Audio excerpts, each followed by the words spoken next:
you really should just ask yourself these 3 questions. Why are you going? Is what you're going for actually at AFRO TECH? And how are you going to maximize your time there to make sure it was worth it all?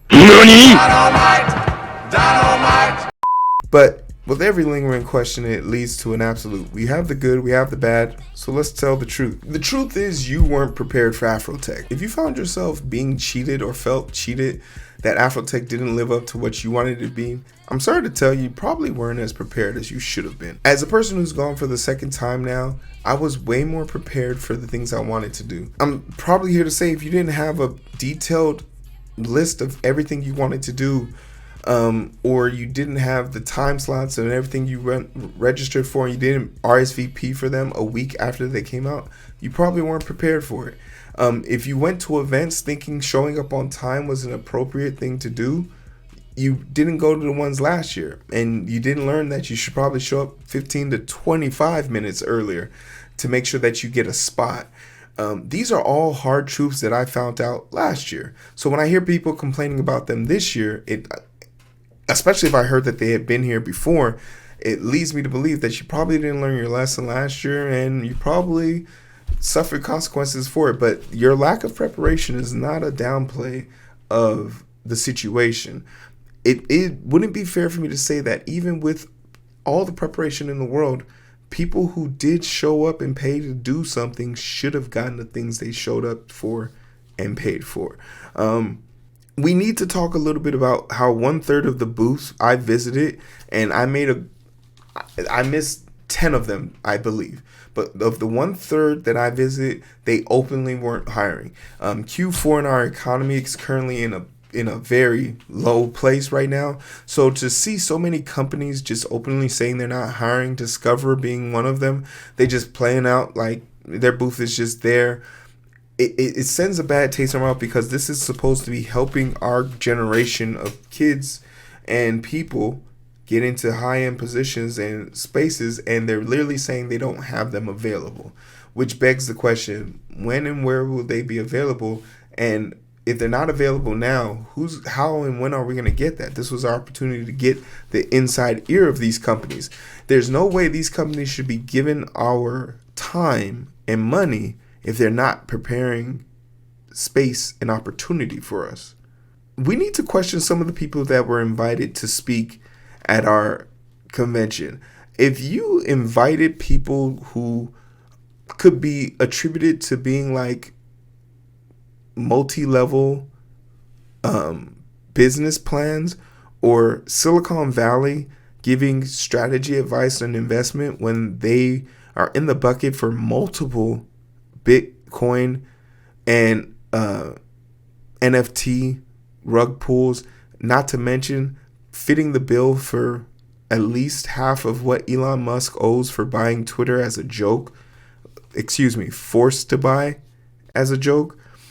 Do these people really need to be giving us advice on certain things? It really begs the question about, like, how are we vetting these companies to speak on them? And are we allowing them to speak without answering for their transgressions of the past and how they've affected the economy? Because these were companies and banks who were seeking bailouts.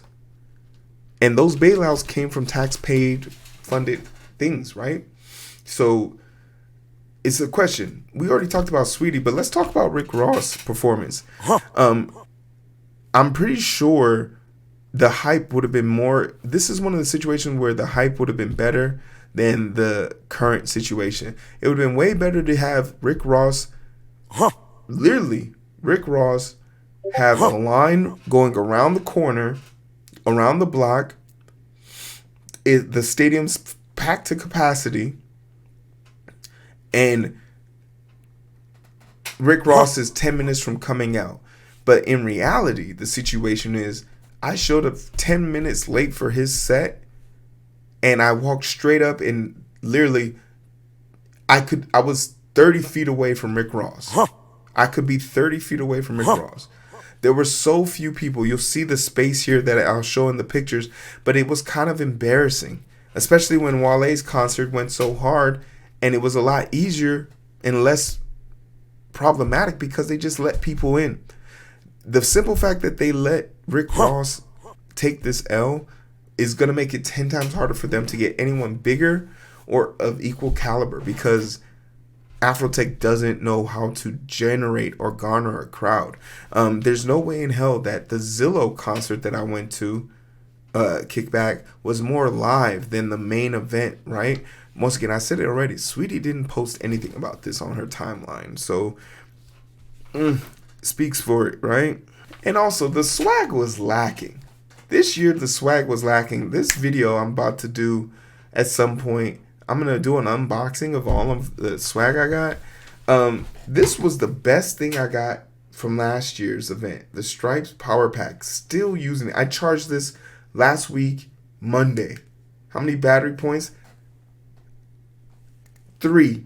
I've been using this for a week and a half on and off. And it charged my phone full 3 times, and I've only used one of the cells. It's the greatest, like, it was an amazing catch. But this year, couldn't find anything. And not even anything memorable. And at one point, there was swag that was being reused.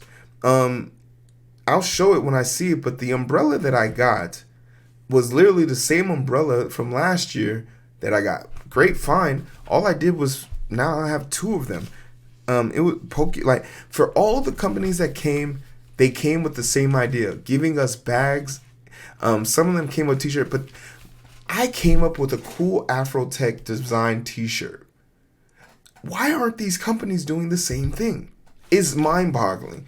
Like, memorabilia is such a swagged out thing. Just put your company next to Afro Tech and boom, you got the ultimate gift. It was just trash. The swag was just trash. Another thing is, do we get our money back if 60% of what you wanted to see wasn't available to you? Like I said, Afro Tech had a really difficult time being everything for everyone. At one point, there was a full-on basketball tournament that took place. And some people don't even know that. A basketball tournament took place. Movies were going on. Talent shows were going on. All of these different things were happening. Maxine Water was supposed to speak. She didn't show up. But at what point do you quantify the cost of Afro Tech, right? If you came here to see Issa Rae, a bunch of the Women's Summit related things, Maxine Waters, and none of those things took place, none of those things happened. Like, what's the justification for it? There needs to be better accountability in this department, heavily so. Or what they'll see is next year a lot more general admission tickets, which will downgrade the amount of people we're able to bring here. Afrotech has the exclusivity of Afrotech is paramount. There needs to be this allure or awe that makes people want to pay to play. And if they can't provide that, then people are going to come and do their business and leave. And when you're doing business, you're trying to save money. Another thing that we just got to see, and something that truthfully, I've said this last year and I'll say it again, AWS, any cloud infrastructure course, they usually last about 6 hours. You can get certified in 6 hours for AWS Architect program. 3 hours, 8 from 8 to whatever, 8 to like 10, 8 to like 12 or something like that with breaks and everything. 2 days. And basically give AWS the ability to say the most people getting certified in one spot at one time.